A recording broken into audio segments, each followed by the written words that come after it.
সরকারি চাকরি অধ্যাদেশ 2025 প্রত্যাহার না করা পর্যন্ত সচিবালয়ে বিক্ষোভ চালিয়ে যাওয়ার ঘোষণা দিয়েছে বাংলাদেশ সচিবালয় কর্মকর্তা কর্মচারী সংযুক্ত পরিষদ।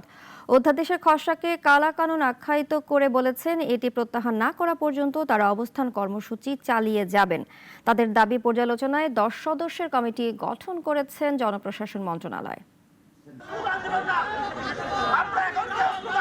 গেল বৃহস্পতিবার তেজগাঁওয়ে প্রধান উপদেষ্টার কার্যালয়ে অনুষ্ঠিত বৈঠকে সরকারি চাকরি সংশোধিত অধ্যাদেশ 2025-এর খসড়া অনুমোদন দেয় উপদেষ্টা পরিষদ।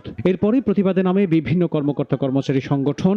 ওই দিন সকাল থেকেই সচিবালয়ে কর্মচারীরা সংগঠিত হয়ে মিছিল ও সমাবেশ করেন। শনিবার থেকে আবারও আন্দোলনে থাকে সচিবালয়ের কর্মচারীরা। তার ধারাবাহিকতায় আজও সচিবালয় চত্বরের বাদামতলায় অবস্থান নেন তারা।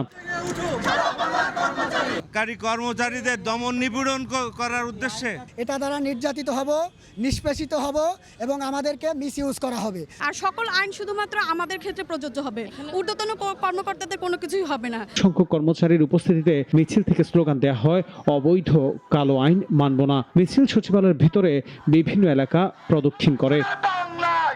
আমার নাগরিক অধিকার যদি কেড়ে নেওয়া হয় তাহলে প্রজাতন্ত্রের কর্মচারী হিসাবে আমার তো বেঁচে থাকার সুযোগই থাকছে না। বাতিল করতে হবে, অবশ্যই বাতিল করতে হবে। এই আইন আমরা মানব না, আমরা এই কর্মসূচি থেকে সরব না।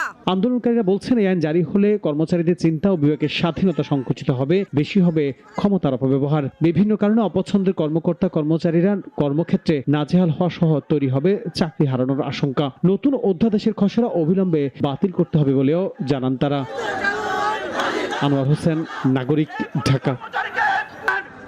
ওয়ালটন আবারও মিলিনিয়ার অফারে ওয়ালটন ফ্রিজ কিনে আপনিও হয়ে যেতে পারেন মিলিয়নিয়ার।